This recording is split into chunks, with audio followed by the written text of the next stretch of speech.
수험생 여러분 안녕하십니까. 테마 23번에서는요 혼동 문제죠. 191조. 최근에 혼동 문제가 거의 빠지지 않고 나오기 때문에 혼동 문제를 꼭 체크하셔야 되는데, 제가 9문장을 정리해 놨어요. 기출지문들을 하나하나 읽으면서 머릿속으로 그림을 그려가면서 혼동을 이해하셔야 됩니다. 제가 두세 개만 설명드릴게요. 거기 4번을 봐보세요. 자, 4번 질문 한번 볼게요. 혼동이요. 자, 4번에 보면 을이 갑 소유의 토지 위에 지상권을 가지고 있고 그 지상권이 삼자 병의 저당의 목적으로 되어 있다면, 그러면 우리가 머릿속에 등께 그려줘야 되는 거예요. 자, 토지가 있는데, 자, 여기 갑의 토지죠. 자, 소유자가 갑인데 갑의 토지에 을이 지상권을 설정했다. 그럼 여기 이제 지상권 설정은 누가? 을이요. 그런데 을이 이 지상권을 돈을 빌리고 저당을 잡혔다는 거죠. 우리는 부동산도 저당의 대상이 되지만 권리도 저당 잡힐 수 있다. 권리 중에서 저당 잡히는 권리는 딱 두 개예요.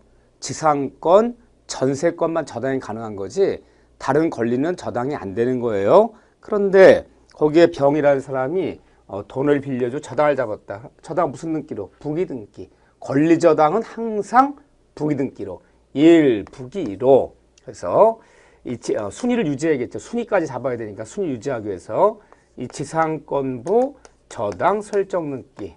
자, 병이 부기등기자가 있었다 이렇게. 그런데 지상권자 을이 지상권을 설정한 토지의 소유권을 취득했다. 을이 소유권을 취득했다. 그러면 원래 지상권을 혼동으로 소멸해야 되죠. 내가 내 토지에 내 소유권에 지상의 의미가 없잖아요. 하지만 이게 소멸해버리면, 주등기가 소멸하면 부기등기는 따라갈 순위가 없기 때문에 등기관이 이걸 직권말소시킨다고요. 누구 권리가 날아가는 거죠? 병의 권리가 날아가죠. 그렇죠? 그렇기 때문에 단 타인의 권리를 해칠 염려가 있을 때는 소멸치 않고 존속한다. 그렇죠? 왜? 얘 권리가 날아가니까. 남의 권리 해치잖아요. 그래서 주등기가 있고 부기등기가 있는데 주등기 권리자가 소유권 취득하더라도 이 권리는 소멸치 않는다. 왜? 주등기가 소멸하면 부기등기는 직권말소한다. 남의 권리 해치기 때문에 이때는 존속한다. 4번 얘기죠. 굉장히 유명한 얘기예요.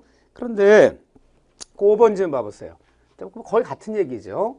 5번에 만약에 1번 지상권이 있고 여기에 저당 잡은 저당권이 있단 말이에요. 병이 저당 잡았단 말이에요.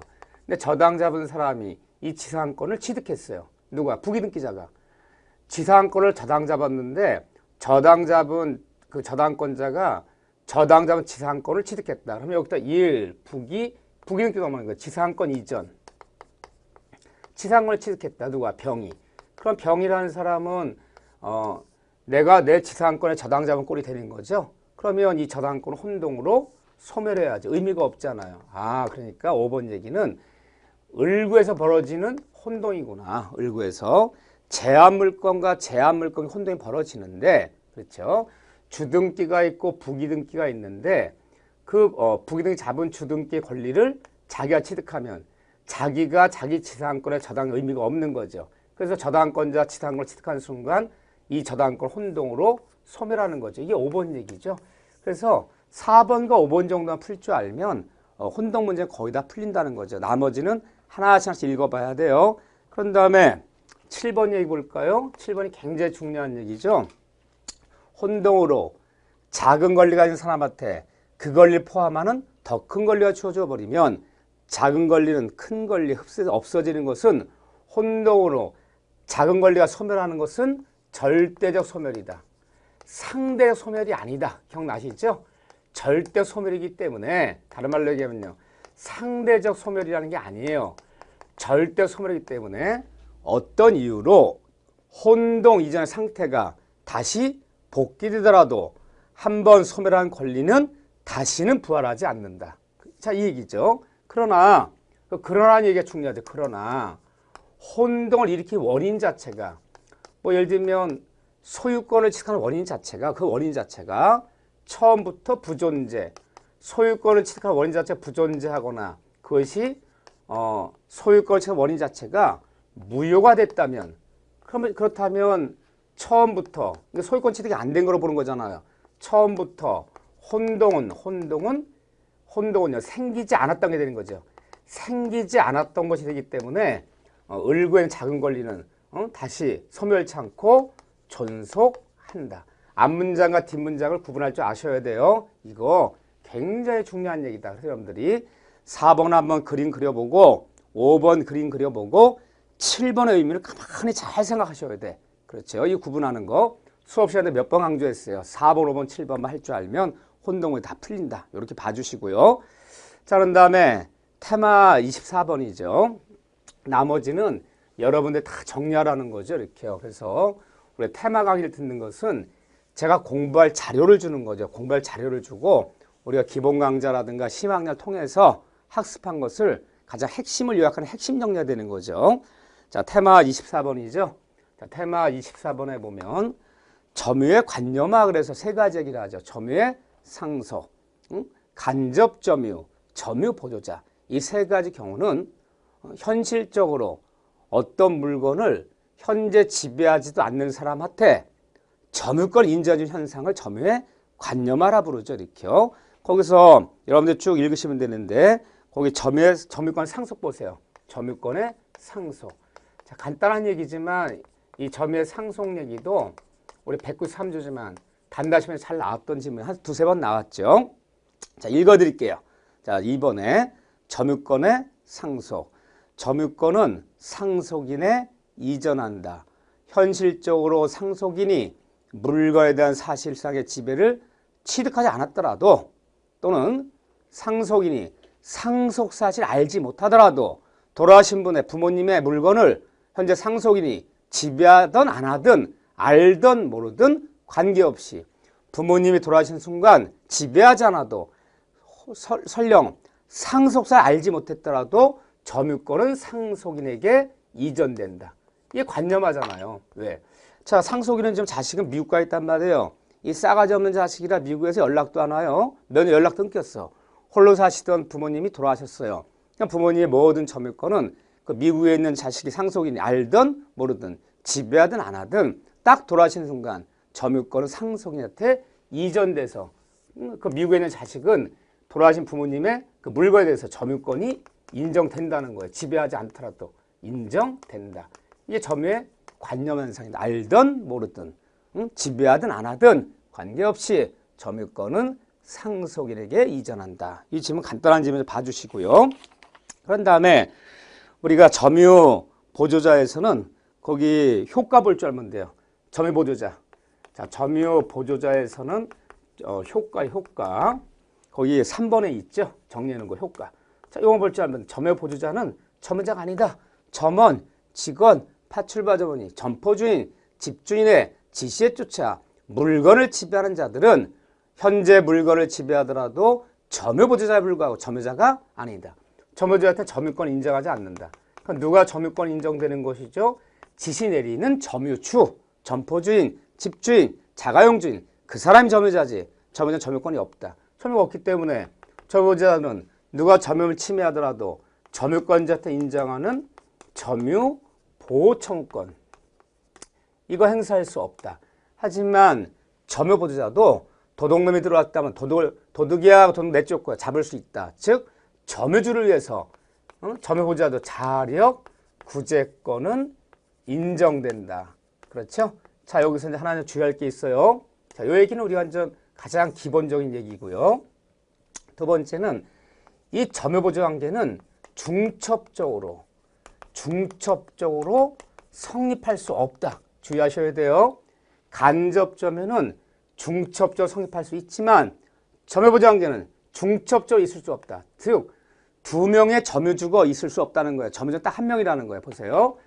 자, 어떤 GS25시 이런 편의점이 있어요. 자, 편의점 주인이 갑이에요. 점포 주인이에요. 근데 점원을 뽑아서 점원한테 모든 거를 관리시키고 있어요. 일주일에 한 번씩 와서 결산만 박아요. 근데 다시 이 점원이 알바생을 뽑아갖고 파트타임 뽑아서 지시 내리면서 이렇게 알바생을 두고 이렇게 지시 내리면서 관리를 한단 말이에요. 그러면 이 알바생, 이 편의점 알바생은 점유 보조자, 물건치는 점유보조자예요. 그럼 지시 내리는 이 점원은 점유주가 되는 거냐? 얘도 점유보조자지. 점원이 알바생한테 지시 내린다 점유주가 되는 거 아니에요. 그러니까 점포 주인만 얘만 점유주예요. 점유주는 한 명이 되는 거지 두 명의 점유주가 될 수가 없어요. 그래서 점유보조 관계는 두 명의 점유주가 나올 수 없다. 더블로 나올 수 없다. 중첩적 성립하지 않는다. 꼭 기억하세요. 자, 그런 다음에 여기 관련된 판례를 하나 소개하자면 거기 요점 정리 안 돼 있지만 이제 판례를 하나만 더 소개하면요. 우리 대원 판례가 이 점유보조 관계를 국가와 공무를 수행 중인 공무원의 관계. 자, 공무원들이 뭐 경찰 공무원이라면 이 경찰 공무원 아저씨가 뭐 순찰차라든가 뭐 이런 걸 가지고 자기가 순찰차를 가지고 업무 보고 때에 따라서는 관리도 하고 고치기도 하고 다 관리 감독하지만 이 순찰차는 이게 국가와 공무원의 관계 점유 보조 관계로 봐요. 그래서 이 순찰차에서 경찰공 아저씨는 점유 보조자고 국가만이 점유주라는 거예요. 아, 결국 국가와 공무원의 관계를 점유 보조 관계로 보는구나. 그러니까 공무원 아저씨가 경찰관 아저씨가 순찰차를 관리 감독하더라도 이 순찰차에서 이분은 점유 보조자고 누구만이 국가만이 점유권이 있다는 거예요. 점유 보조 관계를 보는 거죠. 요 하나만 추가시키고요. 자, 간접 점유죠.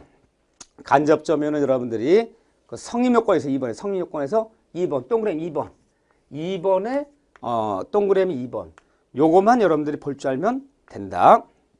자, 간접 점유 그러면 임대인, 임차인은 직접 점유자, 임대인은 간접으로 점유권이 있다. 그런데 직접 점유자와 간접 점유자 관계 쉽게 얘기하면요. 임대인과 임차인의 관계 그 간접과 직접의 관계를 점유 매개 관계라 부르죠. 그랬을 때 거기 기역, 니은, 디귿, 니을, 미음 그거 정리해놨죠. 자, 요걸 여러분들이 요거만 볼 줄 알면 돼요. 디귿, 니을, 미음. 자, 보세요. 일단 점유 매개 관계는 중첩적으로 성립할 수 있다. 중첩 성립한다는 얘기는요. 두 명의 간접점이 나올 수 있다 없다. 있다. 임대인 임차 줬단 말이에요. 그럼 임차인은 임차 몫으로 직접 점유자, 임대인은 간접 점유자. 다시 임차인이 임대인 동의하에 전대를 줘서 전대. 현재 이 건물 전차인 쓰고 있어요. 그럼 전차인은 직접 점유자. 전대 준 임차인도 간접 점유자.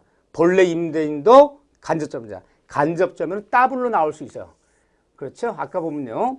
점유 보조자는 중첩적으로 성립할 수 없다. 점유 보조 관계는. 그렇죠? 간접 점유는 더블로 성립할 수 있다. 그런 다음에 거기 보면요. 점유 매개 관계가 인정된다는 얘기는 간접 점유 성립하려면 그렇죠? 항상 직접 점유자의 점유는 어떤 점유여야 돼? 직접 점유자가 타주 점유여야 돼요. 소유가 의사가 없는 직접 점유자가 타주 점유일 때 간접 점유 성립하는 것이지 만약에 직접 점유가 소유 의사를 가지는 자기가 돌려줄 의사가 없어요. 직접 점유가 소유 의사를 가지는 자주 점유일 때는 간접 점유 성립할 수 없어요. 항상 간접 성립하려면 직접 점유는 타주일 때 간접 점유 성립하는 거지. 자주라면 간접 성립할 수 없다는 거. 그 다음에 점유 매개 관계란 말이 뭐였습니까?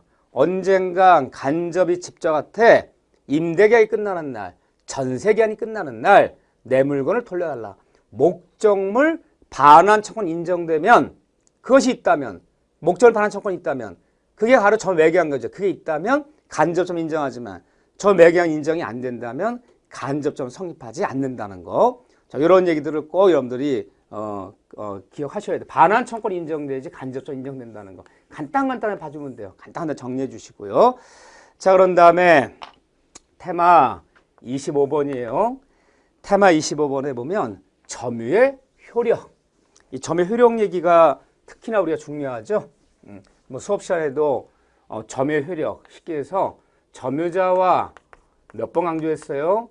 점유자와 회복자의 관계. 언젠간 점유자가 점유하던 물건을 회복자에게 돌려준단 말이에요. 회복자는 물건 돌려받는 원소유자 생각하시면 돼요. 그러면 이 돌려받는 이 소유자를 회복자라 부르는데 이 점유물을 언젠간 점유물을 반환할 때 다음 같은 세 가지 문제가 벌어진다. 민법 201조 점유자의 과실 수취권.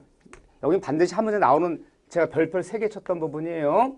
여기는 뭐 무슨 판례 문제가 아니라 단다시 문제, 법조문이에요. 과실수취권 202조에 점유자가 점유하는 동안에 점유물을 멸실, 훼손시켰다면 과연 점유자는 회복자에게 어디까지 손해배상 책임을 지는가?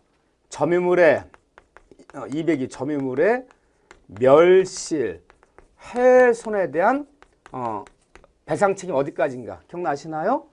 자, 돌려줄 때 선이며 자주점유자는 점유물을 멸실훼손시켰더라도 회복자에게 어디까지 손해배상 책임이 있다? 202조에 선이며 자주는 현존이익 범위 내에서만 배상 책임이 있다. 그렇지만 선이라도 자주가 아니라 선이라도 타주거나 또는 악의점유자들은 무조건 전손해를 배상할 책임이 있다. 이게 202조. 203조 모든 점유자들은 도둑놈이건 누구건 모든 점유자들은 선이건 악이건 자주건 타주 관계없이 도둑놈도 언젠가 점유물을 회복자에 반환할 때 모든 점유자들은 비용 상환 청구권이라는 것을 인정한다. 기억나시나요? 필요비, 유익비 상환 청구권. 자, 비용 상환 청구 얘기죠. 자, 세 조문인데, 자, 우리가 그 정리를 다 해놨어요. 이렇게요. 과실수취권은 선의 점유자는 과실토니 인정한다. 하지만 악의는 수치가 없기 때문에 수치한 과실을 반환해야 된다. 다음 판례에 따르면 과실도 인정되는 점유자는 선의뿐 아니라 판례는 뭐까지도 대부분 판례는 선의뿐 아니라 무과실까지도 요한다. 기억나시죠? 굉장히 유명한 문장이었잖아요. 판례는 무과실까지도 요한다. 또 선의 점유자가 과실 수취권이 인정되는 범위 내에서는 그로 인하여 선의 점유자가 과실 수취함으로 그로 인하여 타인이 회복자가 손실이 났더라도 과실 수취권 인정된 범위 내에서는 단돈 10원도 회복자에게 부당이득 반환 의무라는 것은 없다 그랬죠. 선의 점유자가 과실로 인정된 범위 내에서는 단돈 10원도 부당반환 의무는 없다. 하지만 선이라도 과실이 있다면, 여기서 말하는 과실은 잘못이 있다면 선의 점유자 과실 인정된 범위 내에서도 부당반환 의무는 없지만 뭔가 잘못이 있다면 그로 인한 손해배상 책임은 진다, 안 진다, 진다. 이거까지 없다는 얘기는 아니다. 이게 굉장히 유명한 문장이었죠. 선의 점유자가 과실손 인정된 범위 내에서는 단돈 10원도 회복자에게 부당반환 의무는 없지만 선의 점유자라도 잘못이 있어서 손실을 끼쳤다면 그로 인한 손해배상 책임은 지는 것이지 이것도 없다는 얘기는 아니다. 이 문장 자체가 굉장히 유명했잖아요. 기억해 주셔야 돼. 비용상환 청구권이야 모든 점유자에게 인정되는 건데, 다만 점유자가 과실을 수취했다면 통상의 피로비는 상환 청구할 수 없다. 과실 수취했다면 통상의 피로비는 상계 처리되는 거죠. 그렇지만 과실 수취했더라도 통상의 피로비는 상계되는 거지 일체의 피로비가 상계되는 게 아니에요. 특별 피로비는 상환 청구할 수 있다 그랬어요. 그렇죠? 그런데 비용을 상환해주지 않으면 줄 때까지 모든 점유자들은 유치권을 행사할 수 있다. 자, 정리 다 해놨죠, 이렇게요. 그래서 여러분들이 여기 정리 간단히 해놓은 거 줄줄줄 가면서 한자도 안 빼놓고 봐주셔야 돼. 여기는요. 다만 유명한 문장이 있죠. 거기 보면 선의 점유자요. 점유자 과실 취득권에서 거기 동그라미 2번 보시면 중간쯤 보시면요. 선의 점유자라도 자, 점유자가 기억나실지 모르겠네요. 자, 점유자라면 점유자한테는 추정해 주잖아. 5가지 추정하잖아요. 점유자들은 이 5가지 입증할 필요 없다. 점유자라면요. 점유자들은 자주 점유, 추정해 주고 자주, 공연한 점유, 평온한 점유, 그리고 계속된 점유, 그리고 선의의 점유라는 것은 다 추정해 준다. 점유자 그러면 이 5가지는 점유자가 추정하겠다 입증할 필요가 없는 거죠. 그렇죠? 하지만 점유자에게 뭐를 추정하지 않는다? 무과실은 추정하지 않아요. 무과실은 추정할 수 없다. 이건 스스로 입증해야 돼. 그럼 점유자라면 이 5가지는 추정하고 있는 거예요. 입증할 필요가 없는 거예요. 그런데 선의 점유자라도 본권자가 유명한 문장이죠. 본권자가 제기한 소송에서 본권자가 점유자 소송을 제기했어요. 소송을 제기했는데 점유자가 패소하면 졌단 말이에요. 패소한 때는 선의로 추정되고 있다가 완전 추정이 깨지는 거예요. 그럼 패소한 때는 언제부터 악의를 보느냐? 패소한 날로부터 악의를 보는 것이 아니라 추정이 깨지는 거, 선의 추정이 깨지는 거예요. 제기 시부터 선의로 추정되다가 이제 악의로 본다. 악이 되는 시점은 언제부터다? 패소한 날이 아니라 제기 시부터 악의를 보고, 그런 다음에 점유자가 본권자 제기한 소송에서 패소한 때는 그때는 자주로 추정되고 있다가 이제 타주가 돼야 돼. 깨져야 돼. 추정이 깨져야 돼. 이제. 근데 타주가 되는 시점은요. 자주로 추정되다가 타주된 시점은 소제기시가 아니라 패소한 날로부터는 이제 자주가 아니라 이제 타주점유로 본다. 그래서 여러분들이 패소한 때는 악의가 되는 시점과 타주가 되는 시점이 다르단 말이에요. 요거 좀 제발 주의해달라. 타주가 되는 시점은 패소한 날로부터, 악의 되는 시점은 패소한 날이라 제기시부터. 요게 꼭 기억하셔야겠죠. 요게 포인트예요. 나머지 여러분들이 정리해 주시고요. 자, 그런 다음에 점유보호청권 얘기가 나오죠. 자, 점유보호청권 얘기요. 자, 여기 보면 테마 25번 마지막에 보면 점유권에서 모든 점유자들은 누가 내 점유를 방해하면, 침해하면 점유보호 청구권이라는 것을 행사해서 보호받을 수 있다. 그런데 이 점유보호청구권은 점유권액이나 물건청구권, 점유물 반환, 점유권에는 결과제거, 방해제거, 점유권에 관한 예방청구권. 이 점유보호청구권은 물론 법조문은 204조, 205조, 206조에 규정되어 있지만 이 점유보호청구권 누가 행사하는 것이냐? 모든 점유자들은 이거 없는 점유자 없어. 도둑놈도 도둑질한 물건 누가 강제로 뺏어가면 쫓아가서 도둑놈도 점유권에게 점유물 반환을 청구할 수 있어요. 모든 점유자한테 인정되는 이거 없는 사람은 없다. 따라서 점유보호청구권은 직접 점유자도 행사할 수 있고 점유보호청구권은 간접 점유자도 행사할 수 있다. 하지만 점유권이 없는 점유보조자, 우리가 점유보조자는 점원치고는 점유자가 아니잖아요. 점유보조자들은 점유권액이나 물건청구권, 점유자 행사할 수 있는 사람이 안 되죠. 얘는요. 또 하나 특이한 게 뭐 있었습니까? 누군가가 유치하는 유치물을 누군가가 침해하면 공사비 안 줘서 공사한 건물을 유치했는데 돈도 안 가고 강제로 침해해버리면 유치권자는 용어가 어떻게 됐죠? 유치물 침해하면 유치권에 기인한 물권적 청구 행사요. 이런 용어는 없다 그랬잖아. 용어 자체가. 유치권행위나 물청구의 말은 없고 유치권자는 점유가 유치권의 성립요건이며 점유가 유치권의 존속요건이기 때문에 유치하는 동안에 유치를 침해하면 유치권자는 점유권에 기인한 점유보호청구권, 점유권의 물건청구권, 점유보호청 이거 행사해서 보호받는 거지. 법률 용어 중에 유치권에 기인한 물건청구권 용어는 존재하지 않는다 그랬잖아요. 용어 쓰는 거예요. 이렇게요. 특히 여기서 제가 늘 강조한 게 204조에 있는 점유물 반환청권이죠. 도표 정리해놨어요. 점유물 반환청권은 어떤 때 행사하죠? 반환청구권은 점유가 뭐 당했을 때? 침탈.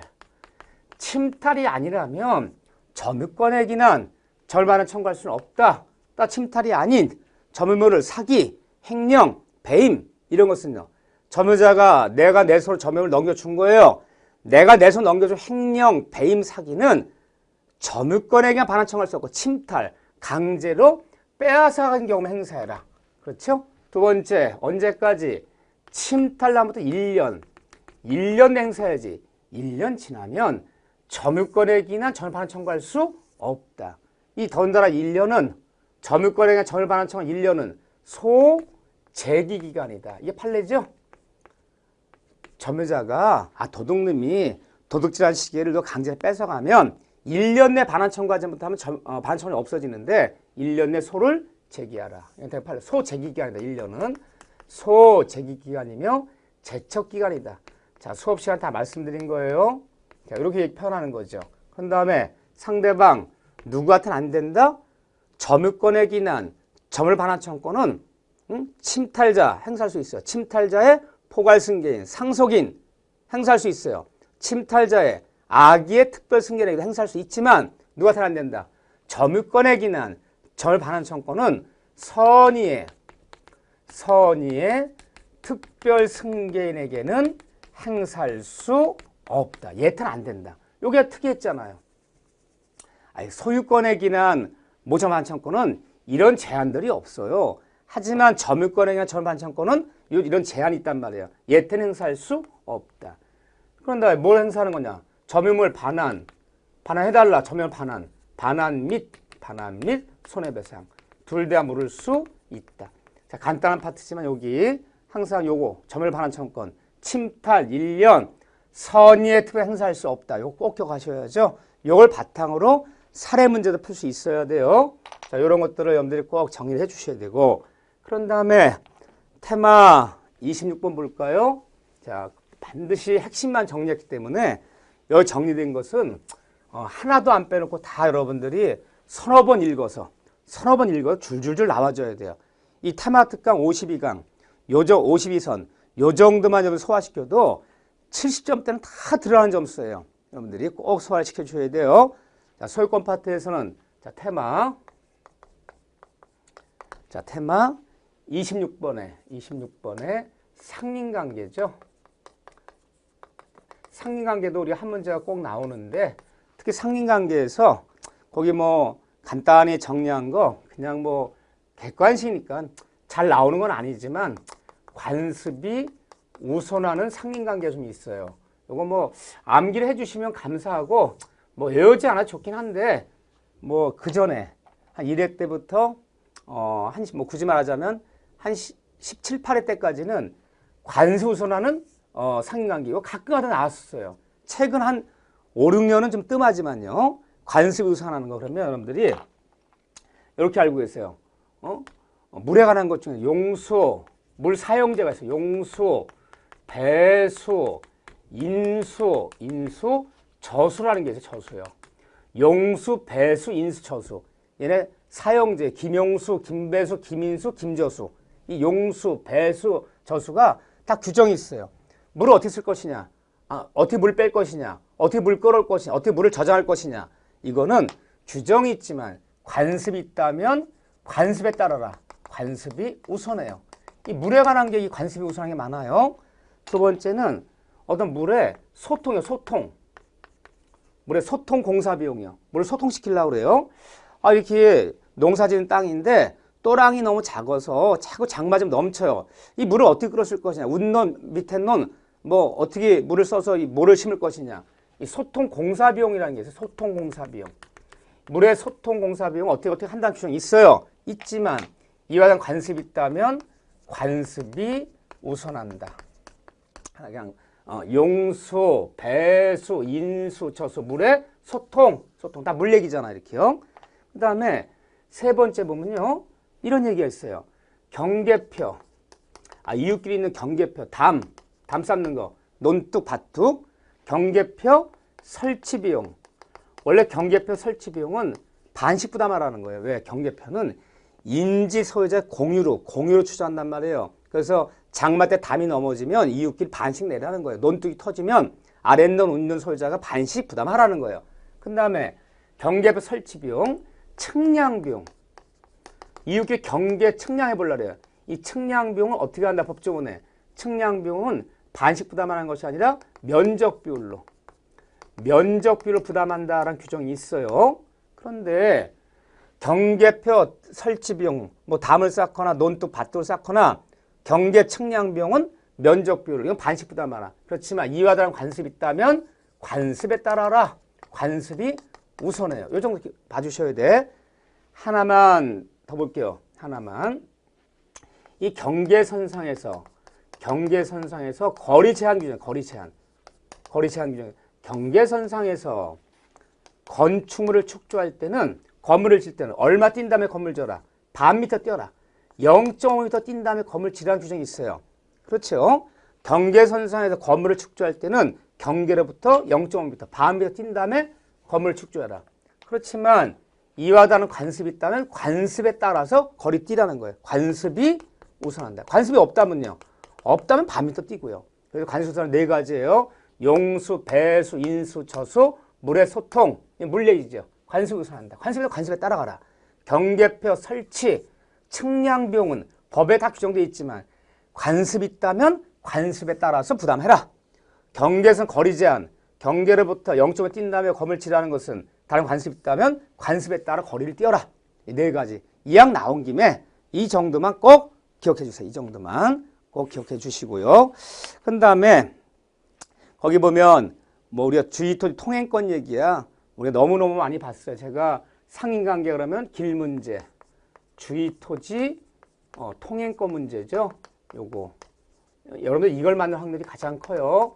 통행권에서 우리가 219조, 220조 얘기지만 다 판례였잖아요. 뭐 수업 시간에도 몇 번 강조했던 거기 때문에 통행권 문제는 뭐 몇 번을 강조해도 뭐 다르지 않는데 뭐 간단하게 한두 가지 한번 살펴보면요. 어느 토지와 공로 사이에 그냥 길이 없다고 해서 남의 토지 길 낼 수 있는 건 아니고, 길이 없다 다 길 내면 맹지가 없잖아요. 공적인 도로, 공로 사이에 통로가 없다면 남의 토지로 통로를 개설할 수 있다. 더군다나 이 통행권 문제는 강행규정이에요. 강행규정이라는 얘기는요. 이 사람이 승낙하지 않아도 소송 내서 강제라도 길 낼 수 있는 거지. 얘 승낙이 있을 때만 길 낼 수 있다는 얘기 아니에요. 강행규정, 임의정이 아니에요. 이때 남의 토지로 길을 내는 사람, 이런 사람 뭐라 부르죠? 우리가 이런 사람을 통행권자라 부르고, 이런 사람을요, 자기 땅 길 내도록 허락한 길이 자기 땅에 길이 날 수밖에 없는 을 같은 사람, 을토지, 을 같은 사람을 통행지 소유자라고 불렀잖아요. 기억나시나요? 통행권자, 소유자. 이 용어를 쓸 줄 알아야 돼요. 시험장 가면 그림을 준다, 그림을 안 준다. 그림 안 준단 말이에요. 그림을 글로 묻는단 말이에요. 통행권자, 통행 소유자. 기억나시죠? 그런데 길을 내는데 넓이, 폭이요, 폭. 남의 땅에 얼마의 넓이로 길을 낼 것이냐. 기억나시나요? 자, 넓이를 결정할 때는 뭐 건축법 규정을 뭐 적용하여 땡 틀렸죠. 또 장래 버스 들어올 것 예상해서 장래에 이용사항을 고려하여 땡 틀렸죠. 넓이를 결정할 때는 이렇게 결정하는 것이 아니라 현재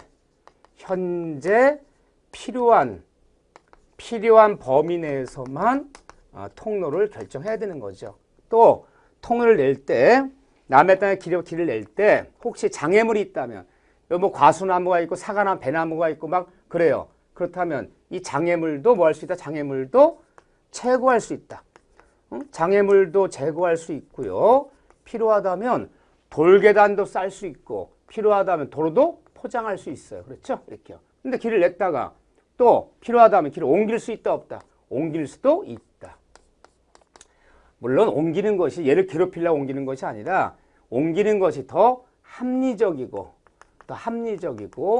길을 옮기는 만한 그런 필요성이 있다면, 필요성, 또 능률 이게 더 능률적이라면, 그렇다면 원래 만든 길 다시 원상복구 시켜주고 길을 옮길 수도 있다. 그렇죠? 그렇지만 남의 땅에 길을 냈더라도 가끔 쓰라는 것이지 남의 땅에 길 냈다고 해서 갑이라는 사람이 이 토지에 통로로 가끔 쓰라는 것이지 365일 점유를 수반할 수 있는 권리가 있다는 뜻은 또 아니다. 또 이렇게 얘기하죠. 또 길을 냈지만 대원칙은 유상통행, 무상통행. 대원칙은 유상통행이죠. 길은 냈지만 보상하라. 협의해서 결정하지. 그냥 공짜 통화하는 얘기 아니죠. 그런데 협의가 이루어지지 않으면 법원에 청구해서 법원의 결정을 받으라는 거죠. 그래서 너 100만 원 내라. 결정해줬어요. 100만 원 내라 이렇게요.